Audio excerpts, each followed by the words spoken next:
The average person drives approximately 12,000 miles per year. That equates to about 33 miles a day. Spending this much time behind the wheel can be safe or dangerous based on several factors. When driving, you'll have to recognize how to properly handle many things, such as traffic, reading signs, checking your speed, calculating your following distance, weather, reacting to dangerous conditions, controlling your vehicle, and many more. It is your responsibility to know and obey all traffic laws and to perform the necessary actions to keep you and your fellow motorists safe. Driving safe is a tremendous responsibility that requires 100% focus to properly handle all of the factors going on outside of our vehicles. A couple of questions to consider are: what happens if you do not know and obey the rules of the road? And what happens if you do not handle these situations properly? The answer is you put yourself and others at risk. The risk of getting into wrecks and receiving tickets are obvious ones to point out. Other risks include increased insurance rates, driver's license points, suspended license, attorney fees, injury to you and others, and ultimately death. In the U.S., there's an auto wreck every 60 seconds. That equals about 5 million wrecks per year. About 85 to 93% of these wrecks are due to driver error. Most of the time, the driver error isn't from a lack of knowledge. It's from choosing to do things behind the wheel of the car that we shouldn't do. So what types of things am I talking about? All things that would take a driver's focus away from the dangerous conditions of driving. Simply put, driver distractions. I want to emphasize that distractions don't make us distracted. We choose to be distracted, whether it's consciously or subconsciously. All drivers, experienced or not, must stay focused and pay full attention to the hazardous driving conditions. The term distracted driving refers to anything that takes your eyes, hands, or mind away from driving. Statistics show in 2009, approximately 5,500 people were killed by distracted drivers. Keep in mind, these statistics only take into account the drivers that actually admit to being distracted, and I feel it naive that all drivers involved in motor vehicle deaths admit that they were doing things wrong. I'll bet most of you can think of some things your parents do while driving that distract them and put themselves at risk.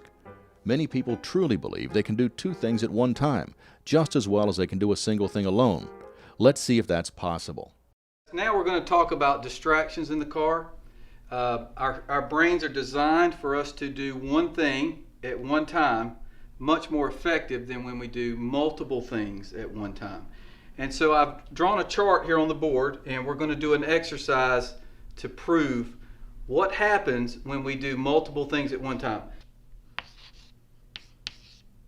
3, 2, 1, go. 1, 2, 3, 4, 5, 6, 7, 8, 9, 10, 11, 12, 13, 14, 15, 16. Very good. You made up time there on the end. So that took you about 16 seconds. Now we're going to do your ABCs. I want you to count them out as fast as you can. On my cue. 3, 2, 1, go. A, B, C, D, E, F, G, H, I, J, K, L, M, N, O, P, Q, R, S, T, V, W, Y, W, X, Y, and Z. Very good. Very good. Okay, that took you about 6 seconds. Okay. All right. So now, this took you a little over 15 seconds. Okay. You're going to do both of them. You have to say it out loud and touch the number with the chalk. 3, 2, 1, go. A, B, C, D, H, G, H, I, J, K, L, M, N, O, P, Q, R, S, T, V, W, Y, W, X, Y, and Z. W, 5. Z. A, B, C, D, H, G, H, I, J, K, L, M, N, O, P, Q, R, S, T, V, W, Y, W, X, Y, and Z. A, B, C, D, H, G, H, I, J, K, L, M, N, O, P, Q, R, S, T, V, W, Y, X, and Z. Z. I don't know. A, B, C, D, H, G, H, I, J, K, L, M, N, O, P, Q, R, S. Oh my God. A, B, C, D. That's I'm good. done. What just happened? Everyone watching this video, if asked to do this exercise, would have similar results. The problem is, the human brain is not designed to do two things at one time better or equal to doing one thing at a time. I always like to pay special attention to each person who participates in this exercise to see if they pay more attention to the letters or to the numbers. I think it's relevant that we recognize the simplicity of this exercise. Counting 1 to 12 and saying our ABCs are two of the most basic things we learn in our lives. It's one of the first things we learned as children. And yet, as simple as these two things are, we witnessed poor results in this exercise.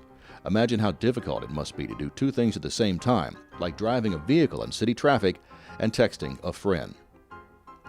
You may come across hundreds of possible distractions in the car. However, we'll focus on 5. Many of you will not have a problem with all these 5 distractions. Maybe you'll be guilty of doing 1 or 2 of these things every now and then. I hope you can clearly see the danger you're in when you're distracted while driving. The first distraction I would like to discuss is your radio and CD player. Everyone likes music, and listening to music in the car is not always a bad thing. Every year, radios and CD players become more advanced. Many of the functions and features of these new systems are incredible. Listening to music can be distracting, but more dangerous can be handling the systems themselves. As you drive down the road, it is very important to never take your eyes off the road for more than a quick glance. Let me share some numbers with you.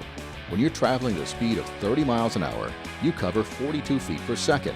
At 40 miles an hour, you cover 56 feet per second. And at 60, you cover 84 feet per second. Let's think about that for a minute and try to put things in perspective.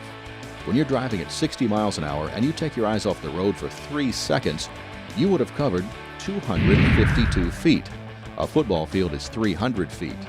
Can you imagine how much damage your car would do over the distance of a football field? So when you change out a CD or try to adjust the bass of a particular track, how much time do you spend with your eyes off the road? How long will it take to adjust your equalizer? Will you plug in your MP3 or iPod to your radio system? Will you do this while you're driving? Make these changes while you're stopped at a light or a stop sign. You can always pull over to a safe place, or the best option is to make your adjustments before you leave. Many of the 5,500 people that died while driving distracted died while they were making changes to their radio system. I'm sure they did not think they were as distracted as they turned out to be. Most wrecks that happen because someone was distracted while adjusting their radio are preventable. The second distraction I would like to discuss is eating in the car. We all get hungry, and we don't always have time to sit down and eat our meals. If you're not in a hurry, do not get into the habit of eating while you're driving. Eat in your car after you've parked, or just go inside and eat. If you have to eat while you're driving, then you should take some precautions. Here is a list of the most food offenders in the car. Number 1, coffee. It spills easily and it's very hot. Number 2, hot soup. People drink it like coffee and it runs the same risks. Number 3, tacos. A food that can crumble itself with one bite, leaving your car looking like a salad bar. Number 4, chili. The dreaded chili stain on the front of your shirt.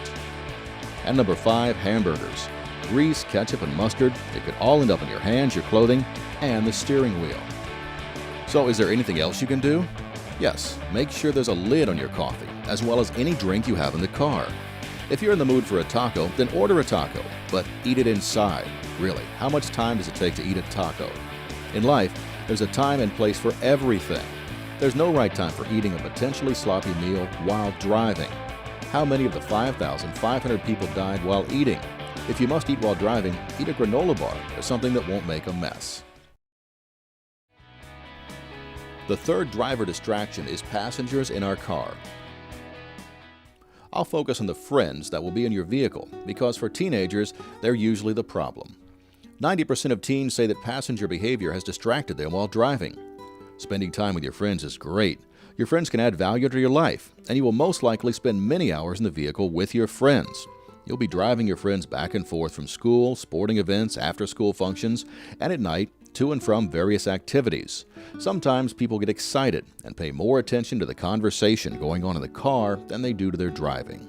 Your true friends would never intentionally try to distract you while driving, but sometimes it does happen unintentionally. You may have to ask your friends to keep it down. You may have to turn the radio down and ask your friends to please keep things quiet so you can concentrate. If you learn that certain people in your car will not respect your wishes, then you should make arrangements for that person to find other means of transportation. Asking certain friends not to ride with you may be difficult, but you need to see the big picture. Many drivers and passengers die every year in cars because their friends were distracting. Your friends cannot bring you back to life or make your injuries disappear. There's plenty of time to be loud and have fun once you get where you're going. That is, if you get there. The fourth distraction is talking on your cell phone. According to the research, 75% of Americans between the ages of 12 and 17 own a cell phone. 82% of Americans aged 16 and 17 have cell phones. 84% of cell phone users stated that they believe using a cell phone while driving increases the risk of being in an accident. At least 38 states have bans on cell phones for use while driving. According to the Human Factors and Ergonomics Society, drivers talking on cell phones are 18% slower to react to brake lights. This is an alarming stat. Most people do not allow additional time to react while using the phone. Using a hands-free device is better than holding the phone in your hand, but not as much as you think. When using hands-free, people will check their blind spots better and signal better because they have the use of both hands and can turn more easily. The truth is, talking on the phone while driving is still multitasking. You're doing two things at one time, and we've seen what happens when we do that. There are liability issues to deal with as well. We live in a lawsuit-happy world today. People will try to sue you. If you're involved in a collision, you can rest assured that the attorney of the person you hit will check your phone records to see if you were on the phone when the crash occurred. What percentage of calls you receive are what you consider very important? And I don't mean like Tommy broke up with Katie. I mean important when you look at the big picture. If your state and parents allow you to talk and drive, you should make some adjustments when taking a call. First, glance to see who is calling and evaluate your situation.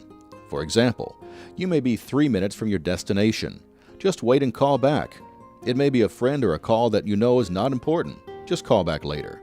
You can always pull off the road safely and then take the call. If it's a call that you're going to take, then slow down and increase your following distance. Rear-end collisions are the #1 type of collision in the U.S. Your reaction time is slower when you're on the phone, so you will need to double your following distance. Many times, the parents of a teen killed in a car crash can find out what happened by speaking to the person their child was talking to when the crash occurred. How many of these conversations with friends are worth losing a life over? The fifth distraction is texting while driving. Texting is now the leading cause of distraction in the car for teens. Most teens own cell phones, and 76% of them send and receive text messages. Most people that talk on their cell phones are at least looking in front of them most of the time. Texting involves typing and looking at the screen of the cell phone. Teen drivers are 3 times more likely to be involved in a fatal car crash than any other age group. Teens are more likely to text and drive than any other age group. In most studies, 50% of the teens surveyed admitted to texting while driving. Most also admitted that they know it's dangerous. Studies have found that texting while driving causes a 400% increase in time spent with eyes off the road. Even while 37% of the teens rated text messaging while driving as extremely or very distracting, they continue to send and receive text messages in their moving vehicles. Teen drivers are 4 times more likely than adults to get into car crashes directly related to texting. For every 6 seconds of driver time, a driver sending or receiving text messages spends 4.6 of those seconds with their eyes off the road. While talking and texting are both dangerous, texting is more serious. You can apply the same reasoning with texting that we spoke of about talking on your cell phone. It's best just to wait until the car is stopped and then read your text and reply. Once the car is moving, you should stay focused on driving. You can also pull off the road safely and check your text. The same messages about life and death can be asked here as well. Are the messages worth dying? You will never reply to a text if you die. I suggest you turn off your cell phone while driving. Let's think about the 5,500 people that die every year in a car due to driver distractions. What do you think those people would give to get back that moment in life where they chose to be distracted? Think of what they lost. Most of those people were in high school or college and never got to finish school. They were never able to find a career and work in a meaningful job. They never married and had kids.